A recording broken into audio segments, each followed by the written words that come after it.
all right? But what do you think? As Keir Starmer sets out his plan to turbocharge the path to net zero, will Labour make Britain poorer?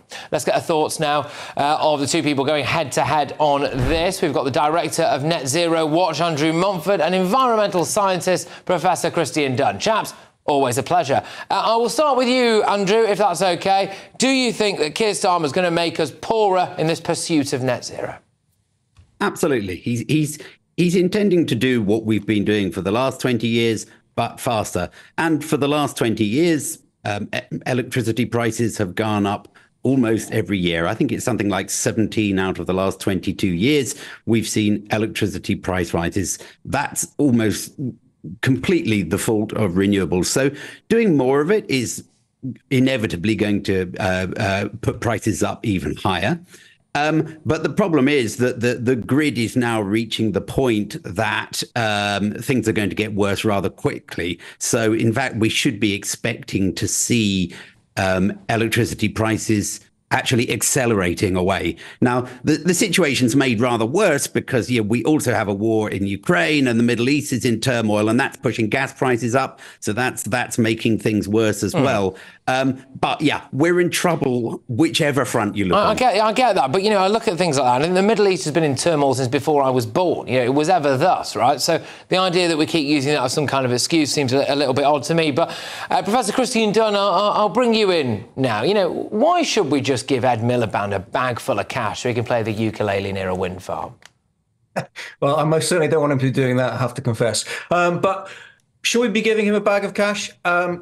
This is a tricky one, because if we don't take action now, then the cost eventually is going to be far greater if we're then having to face the consequences of climate change. I mean, that's sea level rise, excessive flooding, changes in our cropping patterns, all sorts of huge issues which are facing people now and are only going to increase. So we have to do something. That's should be, hopefully, a given. How we do that, though, that's the tricky bit. And I really don't like obviously it's good, head-to-head is always good, but a confrontation with an issue of such importance. We should be trying to work together on this. And I think Net Zero do a fantastic job of kind of highlighting some of the issues, without a doubt. But we have to do something about this. And we have to think as a society, rather than how much it's going to cost individuals, because this is going to cost individuals money, and that's awful. But we need a government to be taking a lead on this. And we're always saying that why do governments only think in 5-year terms and all this? But when a government is trying to think longer term, people say, oh no, it's going to cost me more money, this is terrible. Well, we need that leadership. We need, whichever government it is, I don't care what colour it is, we need a government to be taking us in the right direction. I think the harder sell, and I'll put this to you, Andrew, is this: why the heck do we have to be first? Why the heck do we have to be this world leader in it? I mean, as Robert Jemerick said there, there doesn't appear to be any prizes for coming first, I don't think, apart from maybe we bear the initial brunt of the costs. I don't know. What do you think about that? Do we have to be the first? Well, yeah, I mean, there's two things to say there. One is I would take issue with Christian's position that we have to do something about this. That's essentially a religious approach to the question, to say we just have to do it. The rational approach is to say, do the costs outweigh the benefits? And that case has never been made. The government's never put forward a proper cost-benefit analysis of net zero. So, that's something we should be able to agree on, that we should do this rationally.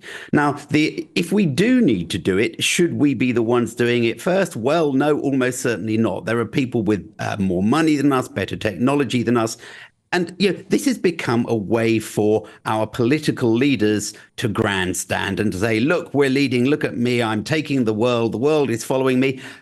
Except, of course, the world isn't following us. The rest of the world is largely carrying on regardless. China, India are just digging up coal and burning it just as fast as they possibly can, because they know what real poverty is, and their people are not going to accept intermittent energy or no energy at all, and so their governments are leading the way with fossil fuels. We are almost a laughing stock now, because we are destroying our own economy on what is essentially a wild goose chase. Well, I'll put exactly that to you, Christian. Are we at serious risk of becoming an international laughing stock by deliberately destroying our own economy?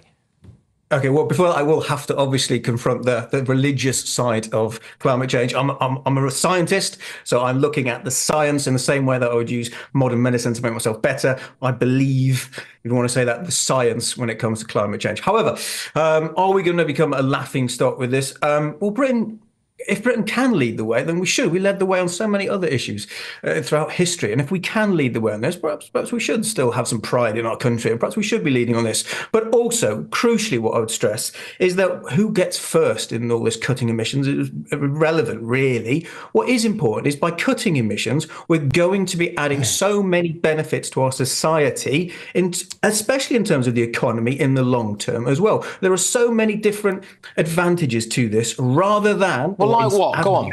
What are they? Come on.